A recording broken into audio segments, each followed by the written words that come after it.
Hey, what's up everyone? Tedrick85 here with some more fun with FIFA 10.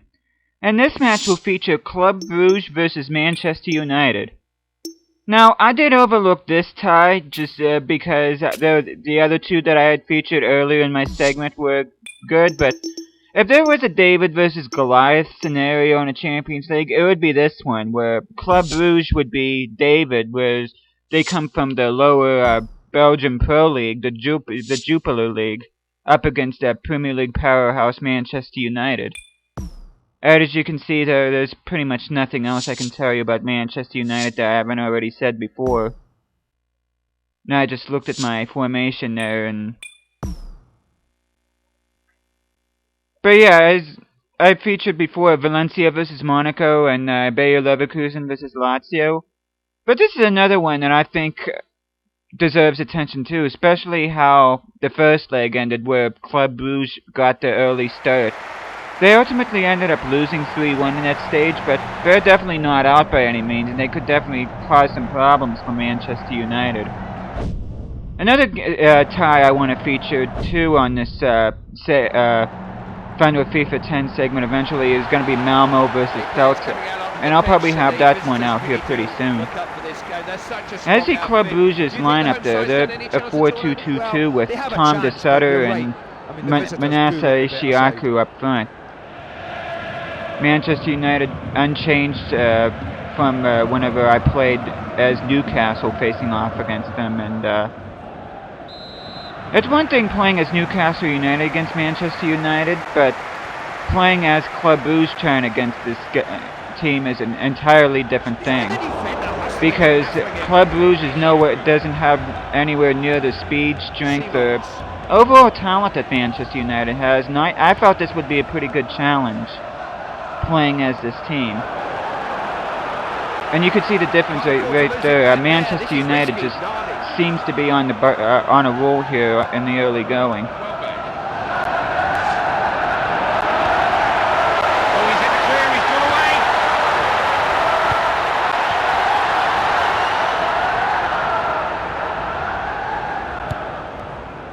Club Brugge is actually the second most successful team in Belgium behind Anderlecht, which Anderlecht failed to qualify for the Champions League this year. If Club Brugge manages to stun Manchester United, they will join Ghent in the competition. Of course, Ghent is going to make their first ever appearance in the Champions League.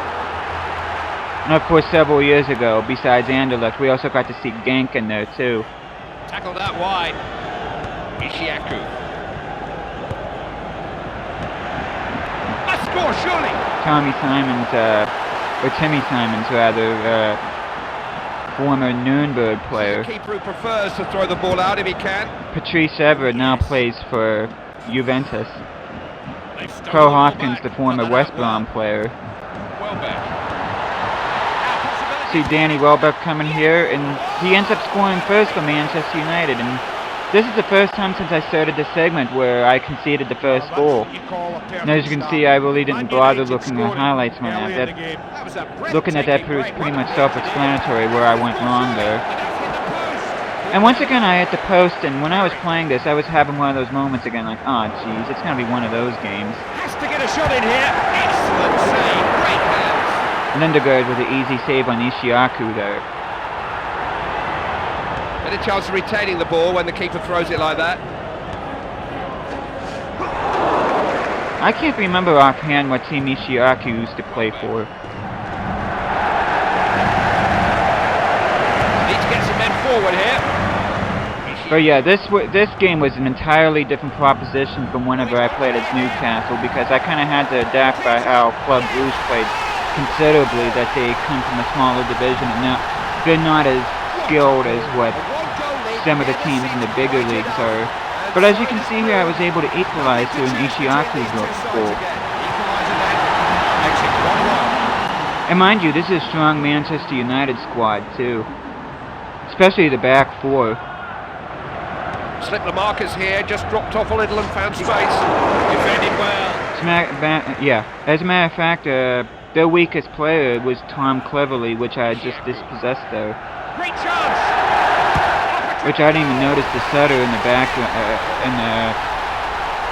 the other half of that box there, but Ishiaku was able to get the second goal there, and Club Brugge was able to take the lead against Manchester United.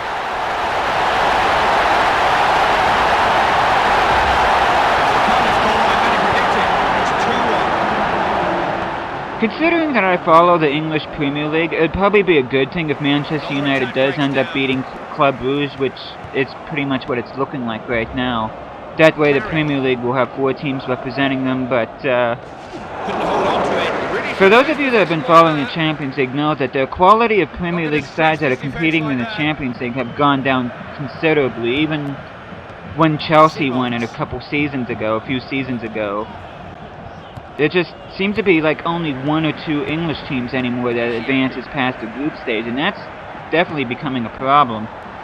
Especially since one of those teams is Manchester City, which is big spenders, and you think that it would be automatic that they advance to the knockout stages, but they've been in the competition for what, 3 or 4 years now, and they've only advanced past the group stage once.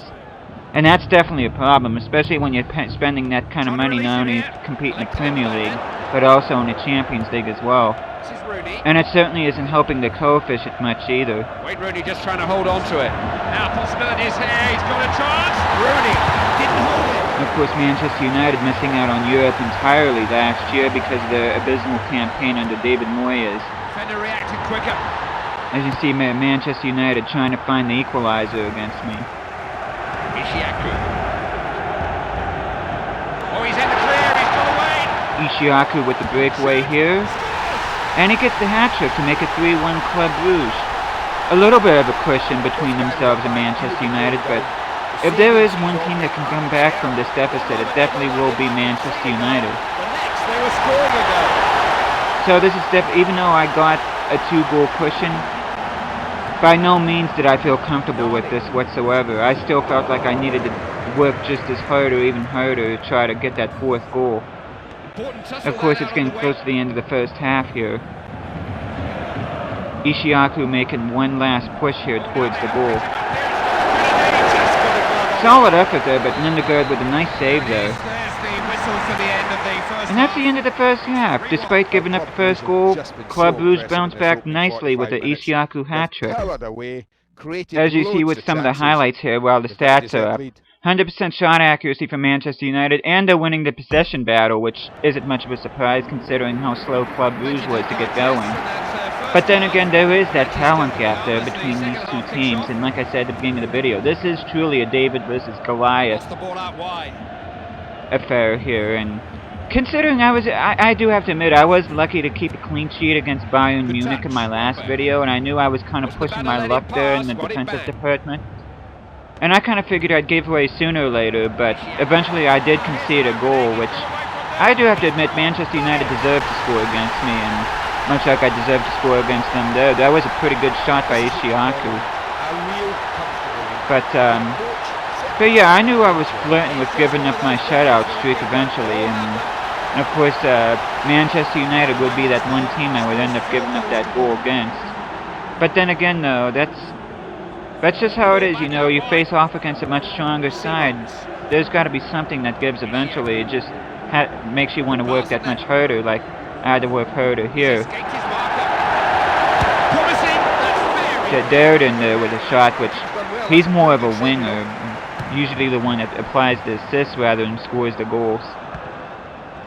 Elgato versus Wayne Rooney, not a matchup you would expect. Taking control back there.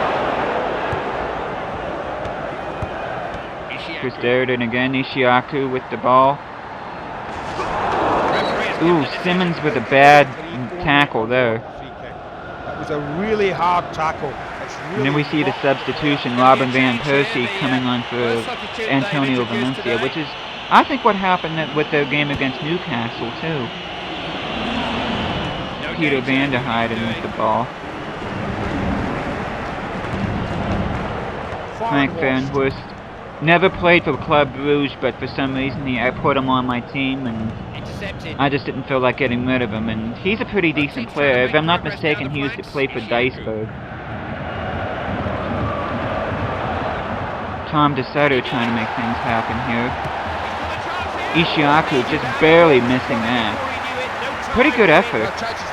NFC shots on target. Club Brugge with a 9-2 advantage over Manchester United. Golden opportunity. Hopkins with the easy Now, can he get through here? possession there, and once again Club Brugge is attacking. Storied with the pass, wasn't able to connect. Nani trying to make something happen there, but Vladimir was equal to the task. But gave the ball away carelessly to Michael Carrick. Simmons should have done a better job with that. Lost control of the ball. And I was very lucky there. Which, by all rights, I probably shouldn't have been called with a foul there. That looked like a clean tackle to me. And Tom DeSutter gets on the board, the former Anderlecht player. Well, this goalkeeper It's either he played for Anderlecht or Genk. I'm pretty sure he used to play for Anderlecht. I'm not sure if he played for Genk in his career or not. I have to look that up, but he definitely used to play for Anderlecht.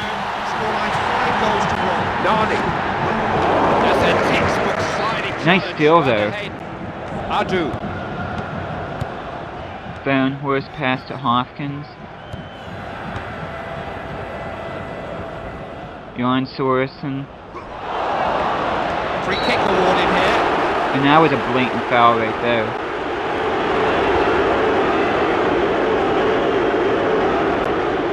And this happened before where I had the player kind of ghost on me like that, but instead of trying making a pass like I did, I tried the free kick, which really didn't work.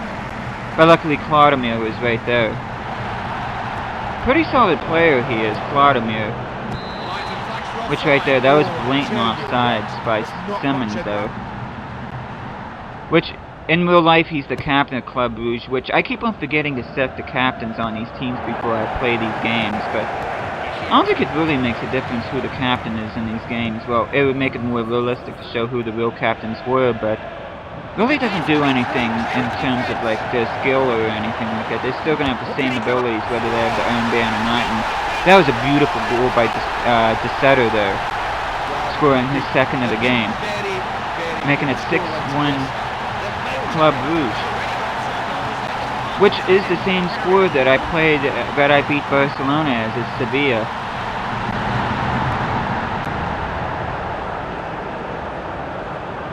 Darden trying to make something happen here. If he would have fell there, that would have been. If he would have fell there, that would have been a foul. Lindegaard able to clean that up inside his own box. Ishiaku, I don't even know what he was trying to do there. If he would have made contact with the goalie, that would have been an automatic foul. Bad pass there, Cleverly was able to get it. Cleverly still on his feet. They played him in here. He's gone away from the defenders here. My defense falling asleep here as Rooney goes clean through, which I don't know why he didn't shoot there. That really should have been 6-2 Manchester United, but hey, I'm not complaining. Simmons with a through the ball to DeSutter. Sorensen trying to make something happen on the wing here. Can't complain of a lack of support here, can he? Nice pass to DeSutter with the rebound, and he makes it. And then he gets his hat-trick, which Ichiaku got his hat-trick in the first half, and DeSutter gets his in the second half here, makes it 7-1. So I will not go away from this match with the lowest score. I'll have 7 goals in my name, where the lowest will still be the 6 goals I scored at Sevilla. Ishiaku. He's never afraid to take on his man. Ishiaku getting fatigued there, trying to do a pass there, but of course Manchester United's defense can be very smothering at times. Sorensen almost got that one through, but Lindegaard was quick to his feet there. The most important thing with this corner is to keep play at this end of the park. And I don't know what was going on there. I don't know what DeSutter was even trying to do there. Yeah, that was probably one of the worst corner kicks I've ever done. And that's the end of the game, and I gotta be honest, even though I wasn't able to keep the clean sheets, I gave up the first goal. I was rather pleased by how this game turned out, considering that I was playing a minnow in the Champions League, and Thank you for your help come the today, second half, I Andy, really and got a thanks good to all feel of you at with home this for Club tuning Brugge in. team, and I started getting real comfortable with them. I edged them out on possession, also edged them out on passing. And see, Ishiaku and DeSutter ended up getting all the goals. Ishiaku with 4 and DeSutter with 3. And I also got the most number of shots on goal, too. And not 1 assist. That's also a first for me on my segment, too, as I keep on toggling through these stats here. But yeah, this is definitely the first game I played where I didn't register an assist, which I could have swore I could have registered at least 1 or 2, but oh well, as long as I score goals, I'm not going to complain about that. So, but yeah, that's pretty much it. So, thank you guys so much for watching this, and I will see you guys again next time.